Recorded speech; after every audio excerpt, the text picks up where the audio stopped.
चीताली की कहानी। कॉलेज में नए एडमिशन हुए थे। पुराने स्टूडेंट्स नए आने वालों की रनिंग कर रहे थे।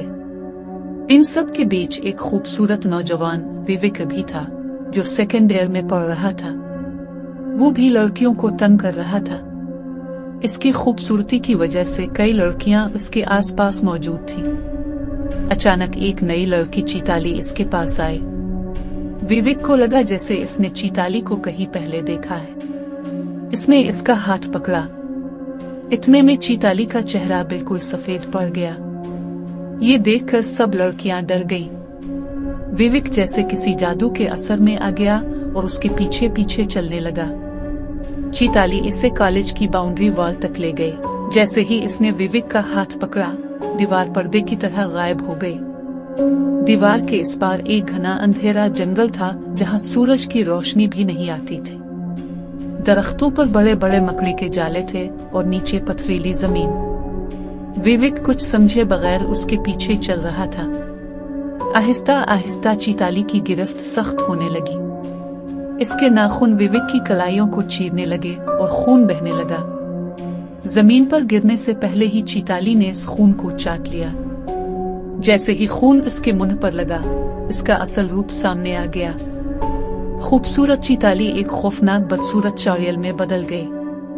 विवेक यह देखकर कांप उठा। वो चीख कर बोला, तुम कौन हो? मुझसे क्या चाहती हो? चीताली कुछ बोली नहीं, सिर्फ खौफनाक कहकहे लगाने लगी। इसने एक काली बली को अपनी गोद में लिया और वहां से चली गई। विवेक के हाथों और पैरों पर जख्मों की तकलीफ बढ़ती गई और वो बेहोश हो गया।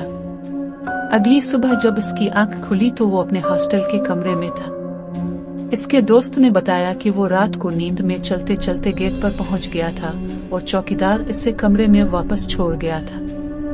लेकिन विवेक डरा हुआ था। उसने अपने हाथ दिखाए और कहा, कल रात चीताली ने मेरी उंगलियां खा ली थी। मगर जब उसने हाथ ऊपर किए तो सब उंगलियां सलामत थीं।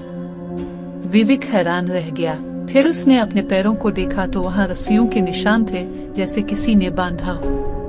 वो सोचने लगा कि यह ख्वाब नहीं था बल्कि हकीकत थी। इसका मतलब चीताली कोई भटकती हुई राह है। अचानक इसने देखा कि दीवार पर चीताली छिपकली की तरह चढ़ी हुई थी।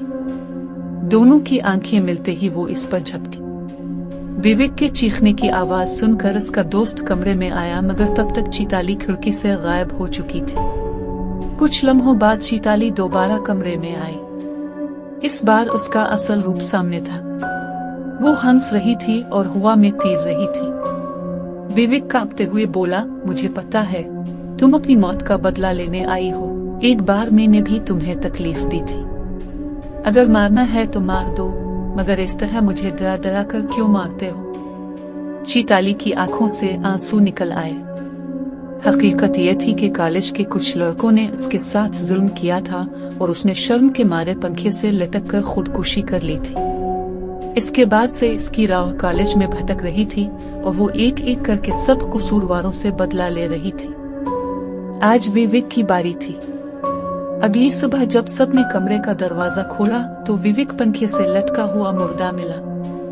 सबक मोरल, कभी किसी के साथ जुल्म या ज्यादती मत करो, खास तौर पर कमजोर लोगों के साथ। नाहक किए गए जुल्म का बदला एक न एक दिन जरूर मिलता है, चाहे दुनिया से या फिर इस दुनिया से जो नजर नहीं आती।